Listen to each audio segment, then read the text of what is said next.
There are traditionally two different ways to sell real estate. You can do it on the market or off the market. I'm here with Colton Carlson with Coldwell Banker. How does it work when you sell it on the market?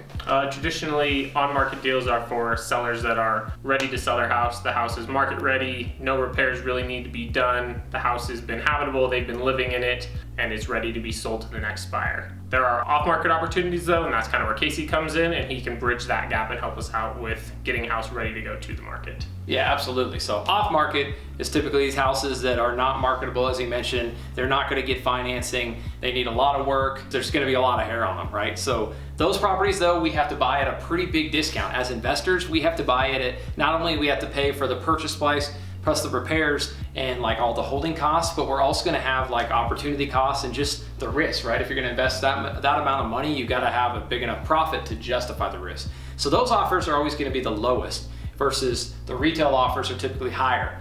And well, we didn't come up with it, but people have been doing this for a while. It's called a novation offer. So on a novation offer, we can kind of bridge the gap between the on-market, top of the market value, the kind of low end, people might call it a low ball, but basically a low offer on a cash offer, and we can kind of find a happy medium. And the way we do that is we typically work with our sellers and say, hey, here's an opportunity to sell your house on the market, but not have to deal with all the headaches. But how does it work with you though on a novation, Colton? So I come in, I work with Casey and occasionally the homeowner, depending on how that connection is made, and take the property. We work through how the property can be sold on the open market, what kind of repairs might need done, and we communicate that. And then I list it on the open market and we start marketing it to the whole public for everybody to be able to purchase. Generally netting somebody a little bit of money here, netting the agents their fee, and getting everybody out of the house the way they want to get out of it with as little headache to the seller as possible. That's perfect. So he talked about you're going to be able to get more money for the house because we're going on the market. You're getting exposure to the people on the MLS. You're also, the other thing we give these sellers is we often will pay for the repairs in innovation because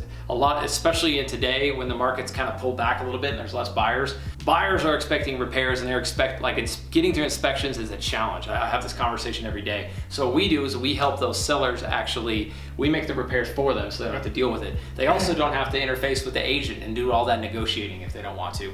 And then the last thing is we still push this out to all of the investors we work with, right? Because there's a lot of investors that don't have the time that I do or my company does to do all the marketing and find properties off market. They're looking for these fixer-uppers, right? So when you do a novation, you get all of it. You get on the market with Colton in the MLS, you get off market with us, working with whether I'm gonna buy it through my company or I'm gonna partner with somebody, or we're actually gonna bring it to another cash buyer. So you get all those perks, and ultimately you get to sell it for kind of the happy medium, right? Again, you're not on the market, you're not cash offer too low, you're kind of bridging that gap right in the middle. Now, if you're a seller that is kind of weighing your options between on market or off market, I encourage you to reach out. And also, if you're an investor trying to learn about, hey, this whole concept we talked about, novations, how you work with the agent, how all that ties together and how you actually close the transaction, I encourage you guys to reach out and book a call.